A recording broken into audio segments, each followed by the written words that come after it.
ಲೋಕಸಭೆ ಚುನಾವಣೆಯಲ್ಲಿ ಮತ ನೀಡದಿದ್ರೆ ಗ್ಯಾರಂಟಿ ರದ್ದಾಗಲಿದೆ ಅಂತ ಮತದಾರರಿಗೆ ಕಾಂಗ್ರೆಸ್ ಶಾಸಕ ಬ್ಲಾಕ್ ಮೇಲ್ ಮಾಡಿದ್ರ ಅನ್ನೋ ಅನುಮಾನ ಮೂಡಿದೆ. ಯಾಕಂದ್ರೆ ಕಾಂಗ್ರೆಸ್ನ ಮಾಗಡಿ ಶಾಸಕ ಬಾಲಕೃಷ್ಣ ಅವರು ಮತದಾರರಿಗೆ ಲೋಕಸಭೆಯಲ್ಲಿ ಕಾಂಗ್ರೆಸ್ ಸೋತ್ರೆ ಗ್ಯಾರಂಟಿ ರದ್ದು ಆಗಲಿದೆ ಅಂತ ಹೇಳಿದ್ದಾರೆ. ನಿಮ್ಮ ಮತ ಅಕ್ಷತೆ ಕಾಳಿಗ 5 ಗ್ಯಾರಂಟಿಗ ಯೋಚಿಸಿ ಅಂತ ಪರೋಕ್ಷವಾಗಿ ಬ್ಲಾಕ್ ಮೇಲ್ ಮಾಡಿದ್ದಾರೆ. ಶಾಸಕರ ಹೇಳಿಕೆಗೆ ಇದೀಗ ತೀವ್ರ ಚರ್ಚೆ ಗ್ರಾಸವಾಗಿದೆ. ಇವಿಷ್ಟೆಲ್ಲ ಮಾಡಿ ಜನ ನಮ್ಗೆ ವೋಟ್ ಹಾಕಲಿಲ್ಲ ಅಂದ್ರೆ, ತಿರಸ್ಕಾರ ಮಾಡಿದ್ರೆ ನಾವೇನ್ ತೀರ್ಮಾನ ಮಾಡಬೇಕು?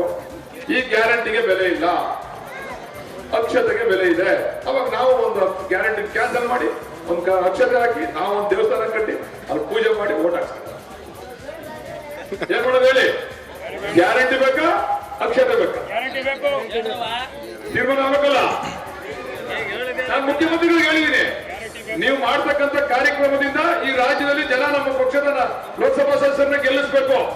ಗೆಲ್ಲಿಸ್ತೇವೆ ಅಂದ್ರೆ ನಿಮ್ ಗ್ಯಾರಂಟಿ ಅವಶ್ಯಕತೆ ಇಲ್ಲ ಜನಕ್ಕೆ ಅಂತ ಅರ್ಥ ಆಯ್ತದೆ. ನಿಮ್ ಗ್ಯಾರಂಟಿ ಬೇಕಾಗಿಲ್ಲ ಜನಕ್ಕೆ, ಗ್ಯಾರಂಟಿ ಅವಶ್ಯಕತೆ ಇಲ್ಲ.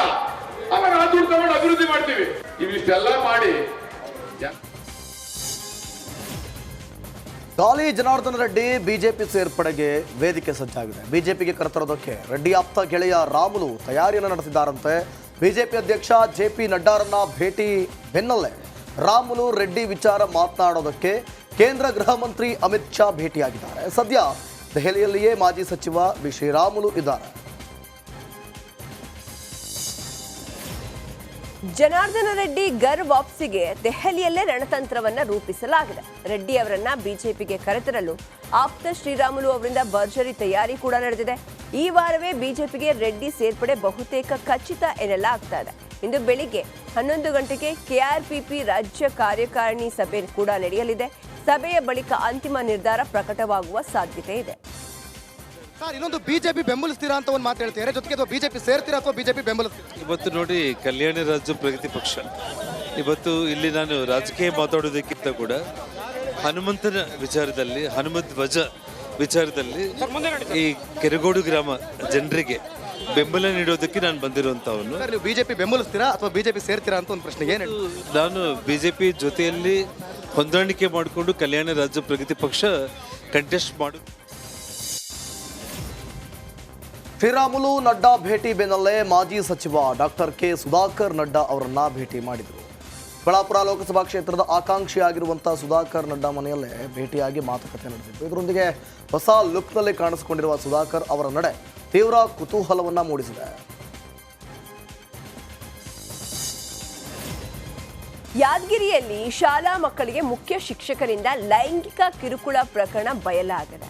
ಹೆಡ್ ಮಾಸ್ಟರ್ ಹನುಮೇಗೌಡ ವಿರುದ್ಧ ಪೋಕ್ಸೋ ಕೇಸ್ ದಾಖಲಾಗಿದೆ. ತನಿಖೆಗಾಗಿ ಸುರಪುರ ಡಿವೈಎಸ್ಪಿ ಜಾವೇದ್ ಇನಾಮ್ದರ್ ನೇತೃತ್ವದಲ್ಲಿ ತಂಡ ರಚನೆಯಾಗಿದೆ.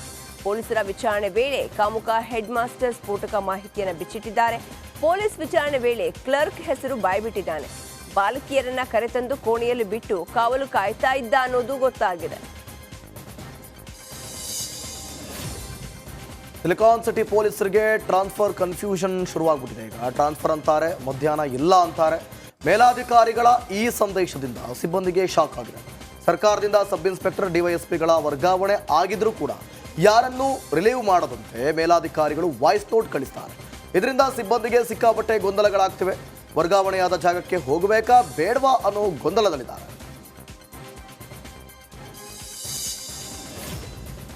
ಇಂದು ಜಯದೇವ ನಿರ್ದೇಶಕರ ಅವಧಿ ಮುಕ್ತಾಯ ಆಗಲಿರುವ ಕಾರಣ ಬೆಳಗ್ಗೆ 10 ಗಂಟೆಗೆ ನಿರ್ದೇಶಕರ ಆಯ್ಕೆ ಸಭೆ ನಡೆಯಲಿದೆ. ಸಿಎಂ ಗೃಹ ಕಚೇರಿ ಕೃಷ್ಣಾದಲ್ಲಿ ಮೀಟಿಂಗ್ ನಡೆಯಲಿದೆ. ನಿರ್ದೇಶಕರ ಆಯ್ಕೆಯ ಸಮಿತಿಯ ಅಧ್ಯಕ್ಷರಾಗಿರೋ ಸಿಎಂ ಸಿದ್ದರಾಮಯ್ಯ ಸಭೆಯಲ್ಲಿ ಅಂತಿಮ ತೀರ್ಮಾನವನ್ನ ಮಾಡಲಿದ್ದಾರೆ. ಈಗಾಗಲೇ 11 ಜನರ ಲಿಸ್ಟ್ ಮಾಡಿರೋ ಸಿಎಂ ಅಂತಿಮವಾಗಿ ಸಭೆಯಲ್ಲಿ ಚರ್ಚಿಸಿ ನಿರ್ದೇಶಕರ ಆಯ್ಕೆ ಮಾಡಲಿದ್ದಾರೆ.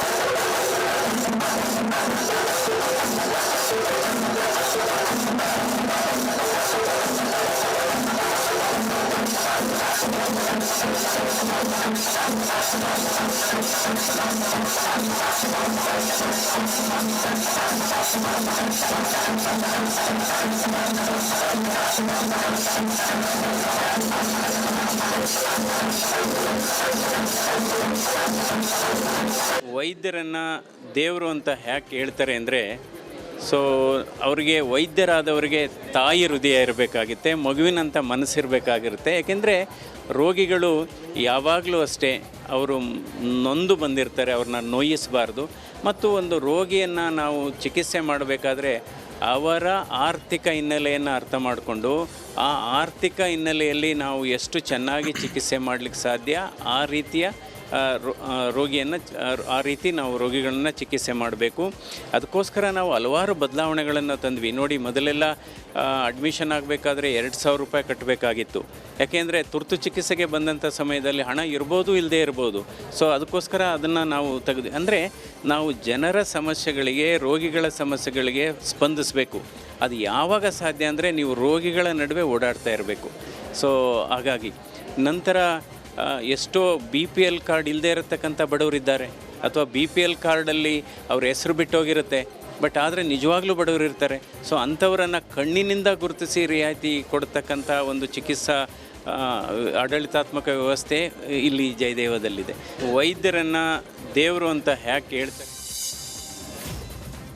ಇನ್ನು ಜಯದೇವ ನಿರ್ದೇಶಕರಾಗಿ ಮೈಸೂರು ಜಯದೇವ MS ಸದಾನಂದ ಆಯ್ಕೆಯಾಗುವ ಸಾಧ್ಯತೆ ಕೂಡ ಇದೆ ಅಂತ ಹೇಳಲಾಗ್ತಾ ಇದೆ. ಮುಂದಿನ ನಿರ್ದೇಶಕರ ಆಯ್ಕೆಯ ರೇಸ್ನಲ್ಲಿದ್ದ ಡಾಕ್ಟರ್ ಸದಾನಂದ ಅವರು ಬಹುತೇಕ ಆಯ್ಕೆಯಾಗುವ ಸಾಧ್ಯತೆಗಳು ಹೆಚ್ಚಾಗಿವೆ. ಮಂಡ್ಯದಲ್ಲಿ ಹನುಮ ಧ್ವಜ ದಂಗಲ್ಲ ಜೋರಾಗಿದೆ. ಕೆರಗೋಡಿಗೆ ಬಂದ ಸಚಿವ ಚಲುವರಾಯಸ್ವಾಮಿಗೆ ಗ್ರಾಮಸ್ಥರು ಘೇರಾವ್ ಹಾಕಿದ್ದಾರೆ. ಕೆರಗೋಡು ಮಾರ್ಗವಾಗಿ ನಾಗಮಂಗಲ ಕಡೆಗೆ ತೆರಳುತ್ತಿದ್ದ ಚಲುವರಾಯಸ್ವಾಮಿಗೆ ಧಿಕ್ಕಾರ ಕೂಗಿ ಗ್ರಾಮಸ್ಥರು ಆಕ್ರೋಶ ಹೊರಹಾಕಿದರು. ಸಚಿವರ ಕಾರು ಸ್ಲೋ ಆಗ್ತಿದ್ದಂತೆ ಕಾರು ಬಳಿಗೆ ಹೋದ ಜನ ಧಿಕ್ಕಾರ ಕೂಗಿದ್ರು. ಈ ವೇಳೆ ಚಲುವರಾಯಸ್ವಾಮಿ ಕಾರು ನಿಲ್ಲಿಸದೆ ಹೊರಟು ಹೋದರು.